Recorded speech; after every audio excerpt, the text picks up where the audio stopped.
Good afternoon, and thank you for joining the city's COVID-19 briefing this week. This week, the Health Department has taken the lead on this briefing, and Acting Health Commissioner Dr. Cheryl Bedegal will be providing another update on the city's response to the COVID-19 pandemic and what we can expect this summer.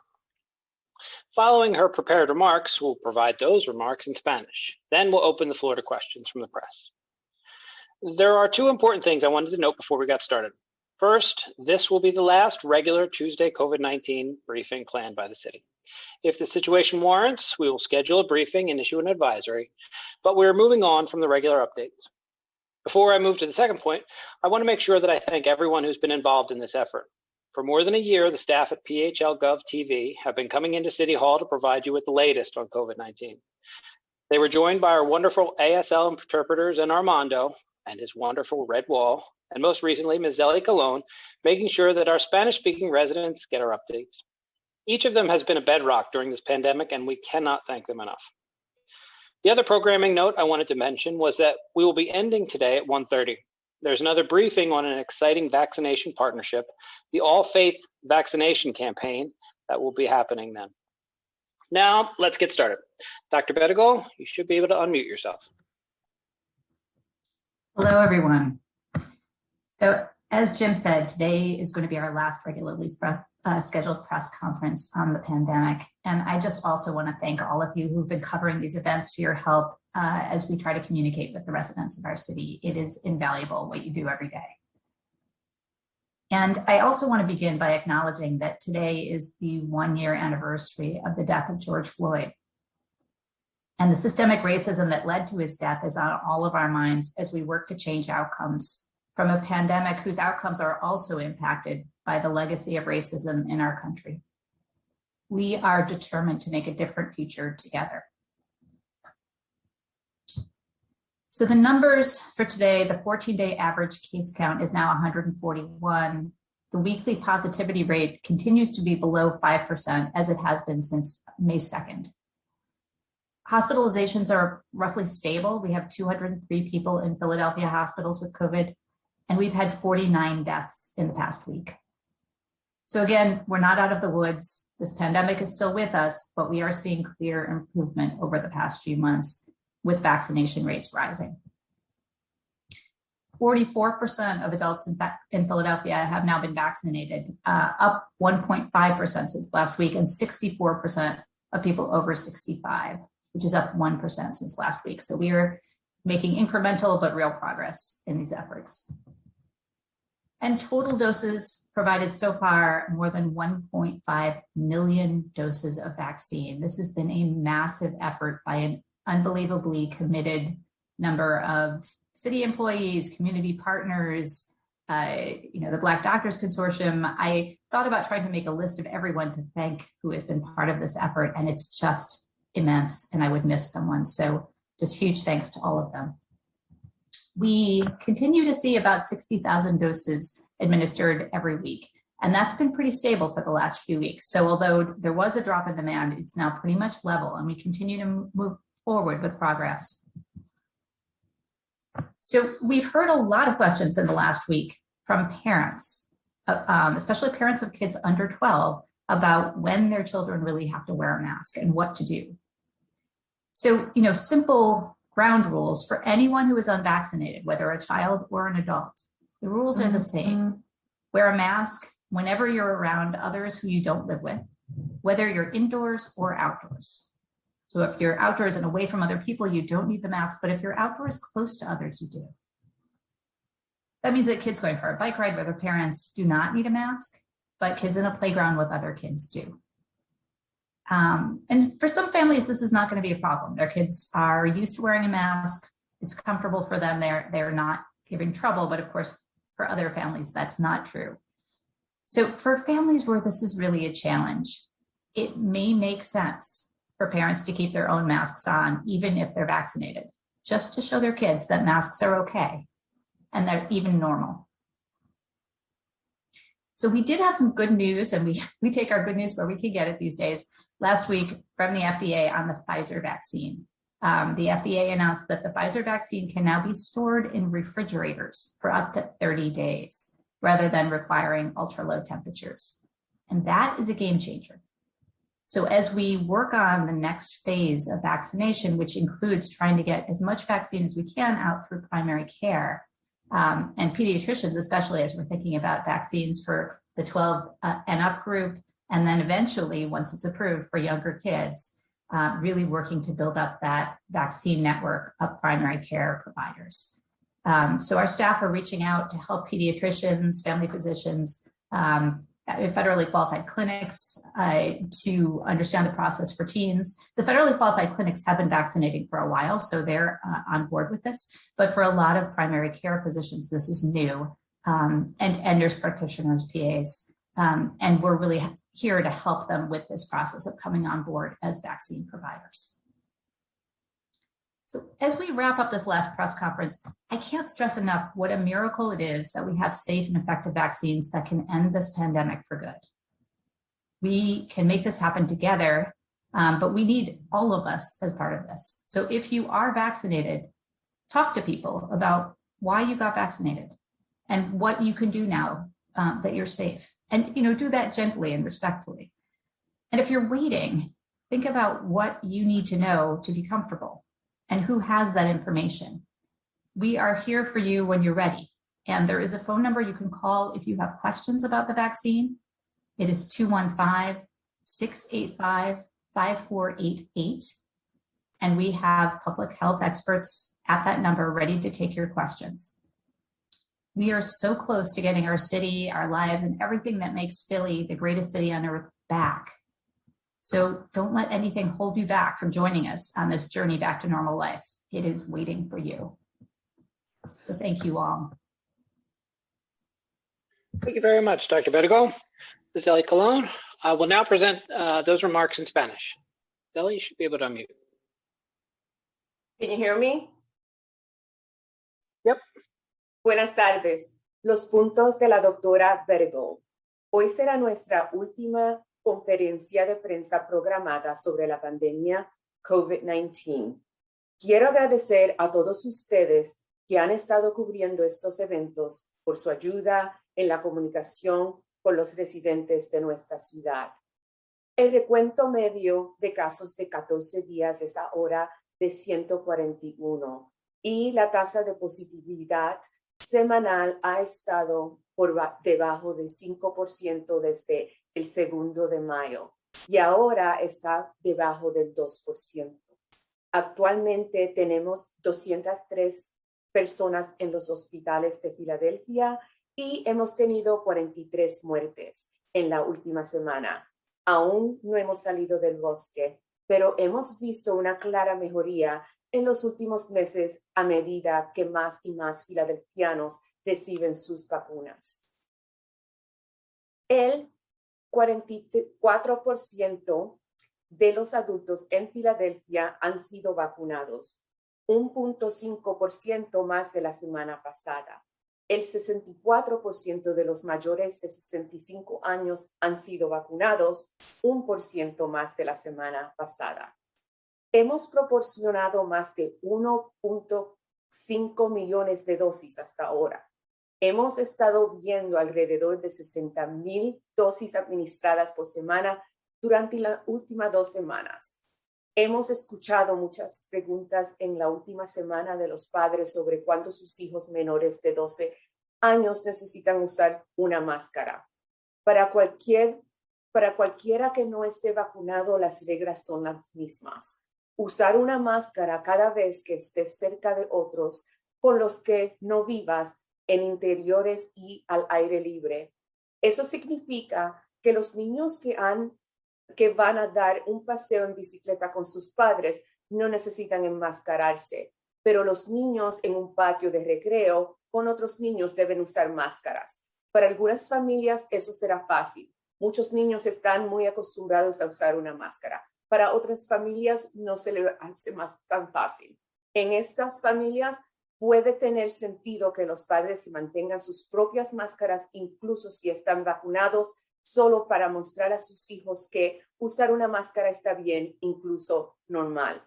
La semana pasada hubo buenas noticias de la FDA sobre la vacuna Pfizer, que ahora se puede almacenar en refrigeradores durante un tiempo de hasta 30 días en lugar de tener que mantenerse a temperaturas ultra bajas. Eso significa que va a ser mucho más fácil para los médicos de atención primaria, incluidos los pediatras, inscribirse como proveedores de vacunas.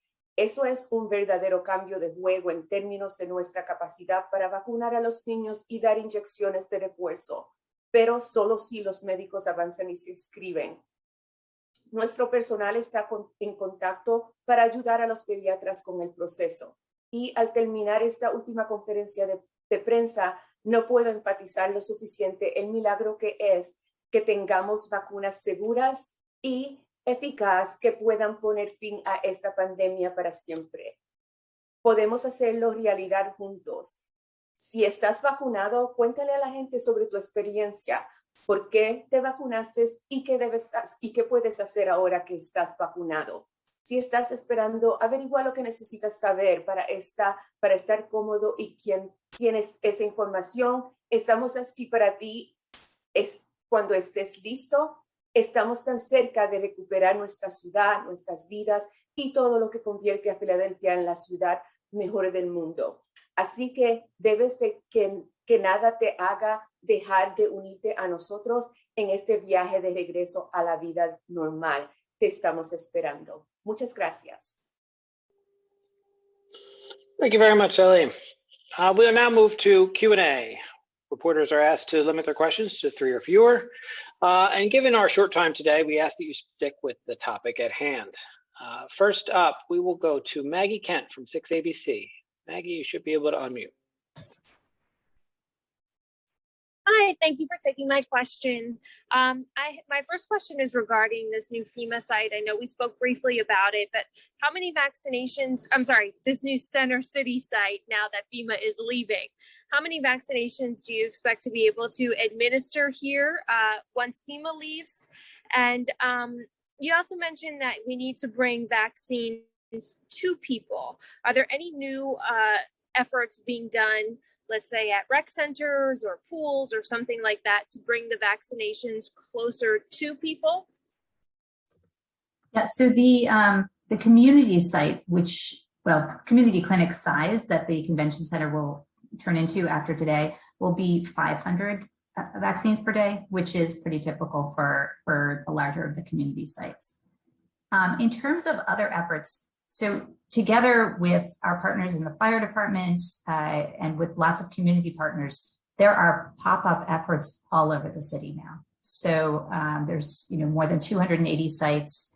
I believe we're working on website changes. Right now on the website, you can see all the locations listed, but to try to have something a little bit more interactive for people. But looking for neighborhood events that we can set up a pop-up at, or just busy street corners, places where people will see us who aren't necessarily coming seeking vaccine, but if they see us, maybe they will decide to get their vaccine today. Maggie, anything else? Yes, I know this is very far into the future, but do you foresee any rollout of a booster shot, or what that may look like now that we can have Pfizer in refrigerators and vaccine is widely available pretty much at any pharmacy or doctor's office that you'd like to go to? Yeah, I mean, those two things together are really encouraging. We are all pretty much anticipating that we'll need a booster shot at some point. We don't yet know what that point will be. So, hoping that interval is more than a year. And I've seen nothing yet to indicate that it would be less, but, there are shots for which we don't need boosters for 5 or 10 years. So, somewhere in there, we will need a booster shot. So the ability to do that in primary care networks and in pharmacies and places where people are used to getting their flu shot, for example, just normalizes this. And instead of being a huge crisis, it can just be a routine thing. You go to your doctor or you pass through a local pharmacy and you get your flu shot and your COVID booster. So we don't have a timeline on that yet because the research isn't there yet. So far, immunity is holding. But, for most vaccines, we would anticipate needing a booster at some point. So it would be great to do it without having to turn our city upside down. Thank you. Maggie, are you all done? All done, thank you. Thank you. All right, next up, we have Johan Calhoun from Chalkbeat. Johan should be able to unmute now. Thank you. And thank you for taking my questions. We have some basic items here. Should students get vaccinated? So any student who is able to get vaccinated, who is 12 or over, should get vaccinated. It's just better protection. You know, we know that kids are at lower risk than older people, but they have some risk, and you know, they're around other people and could potentially spread virus. So yes, absolutely. Now, would that be a mandatory? So it depends on what you're talking about. So there are some universities that are going to mandatory vaccination. I haven't heard of schools for younger children requiring vaccination yet, but you know, it's early days yet.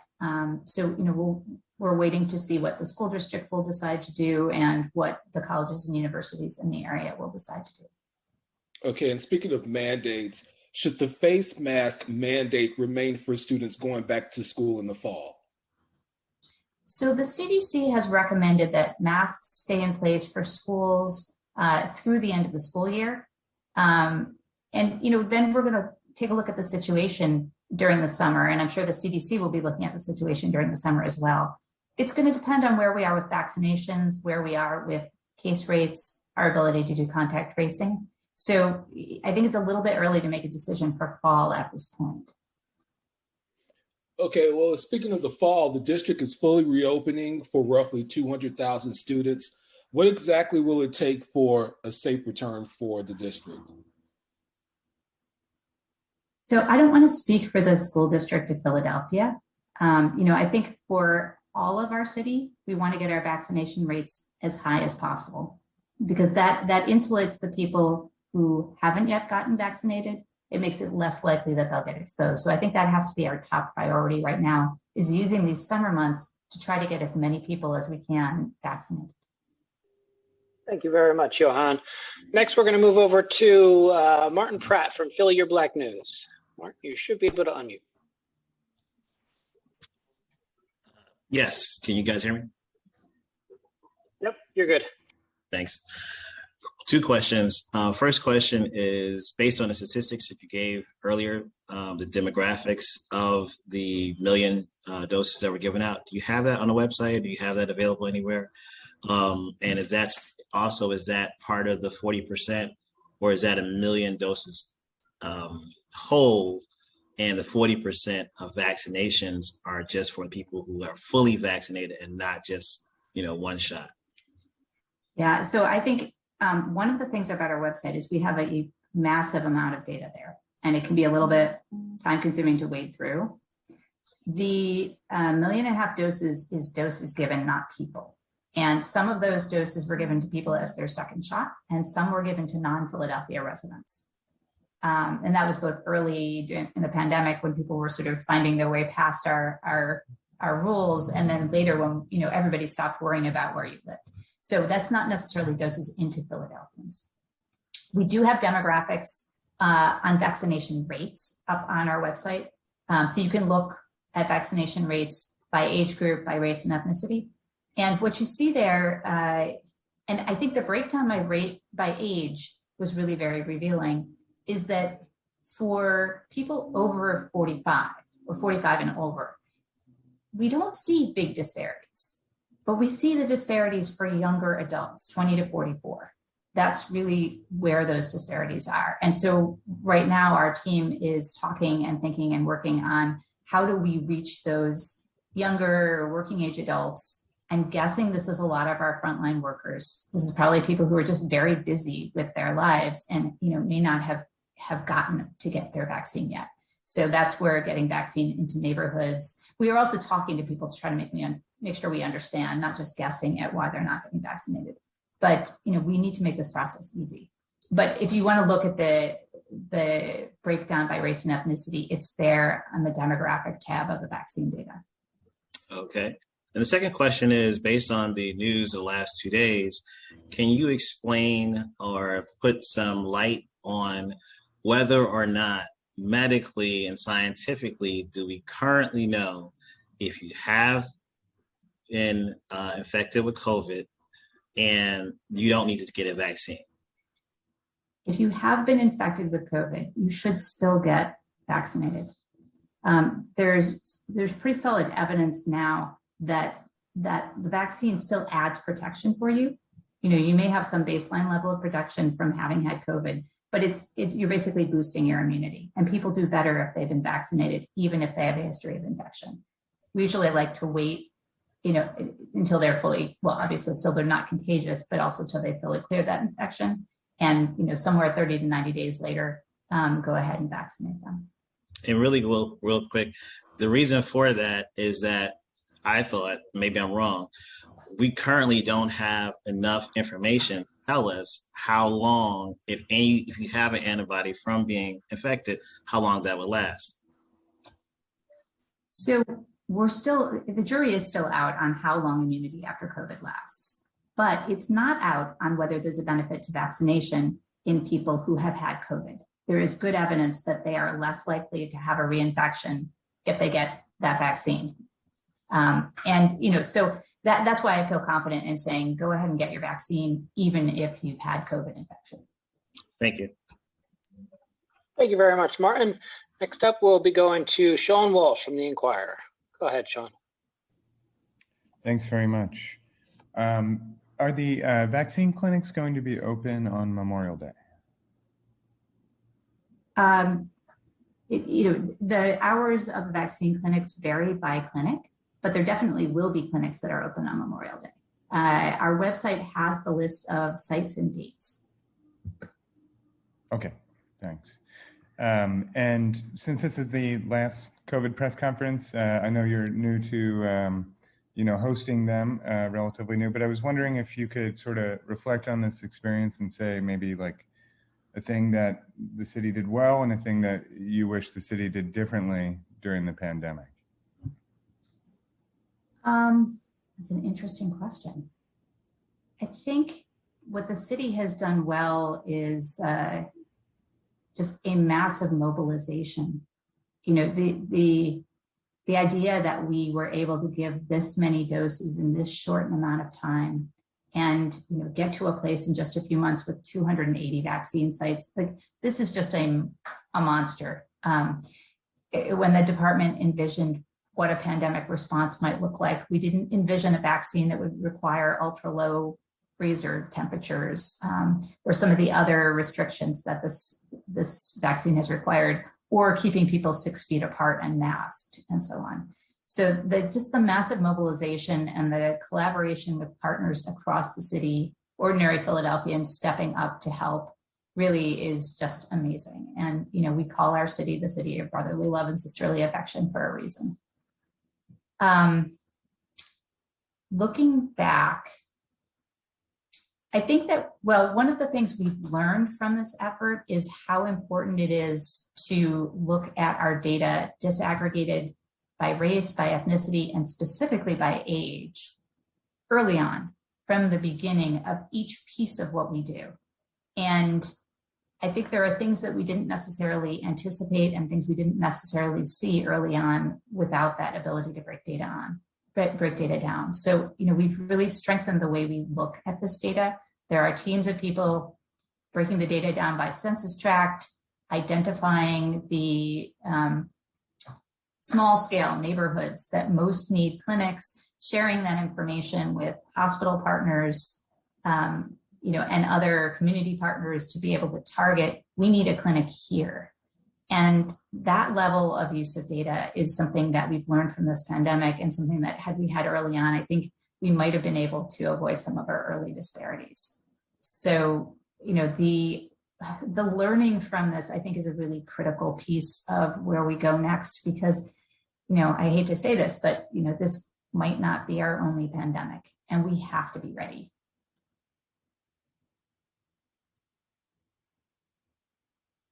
John, anything else? I was going to ask if when you were talking about the data, if what you were referring to was the disparities, and you mentioned at the end. So that's the thing that you think the city could do better next time? Yeah, I mean, I think having all the systems, so data is a piece of it, community connections and partnerships is a piece of it, but being really ready to anticipate that, you know, we know who's going to be worst hit in any bad health event, right? It's not rocket science. It's going to hit our Black residents. It's going to hit our Latino residents. It's going to hit our immigrants. We know this. And so figuring out how do we go right there from the beginning to make sure we're reaching the people who are most at risk, I think it's something that we have all learned from this and will take forward. But, you know, I think it's not something that, you know, if you look around the country, the same thing has happened everywhere. Racism is not unique to the COVID-19 pandemic impact. We see it in diabetes rates. We see it in where cigarettes are marketed in our neighborhoods. You know, it's the same story. So what we're seeing is it's not a surprise, and it's the result of multiple systems that long predate this pandemic, but it's sort of a perfect storm aimed at those neighborhoods. And we can anticipate that, and we can target our response based on knowing that. And of course, you know, and the larger zooming out, we can address that, right? Thanks very much. Thank you very much, Sean. Next up, we're going to go to Jack Tomzik from Metro. Jack, go ahead. Thanks. Just for clarity regarding the FEMA sites at Esperanza and the Convention Center, will the city continue to operate those, and will they be open every day? So they will operate not every day, but there will be some days when they are run as community clinics. So we'll still have the spaces available to us, but you know, scaled down, not daily, and smaller numbers. And that's for Esperanza and the Convention Center? Esperanza does have some dates coming up where it will still be open as a community site. Okay. And then is the city still on track to lift the indoor masking rules and all the capacity restrictions June 11th? So we're watching the numbers. We'll make a final decision the week of June 7th. So far, numbers are trending in a good direction. But we're gonna keep an eye on those numbers. Right. Thank you. Thank you very much, Jack.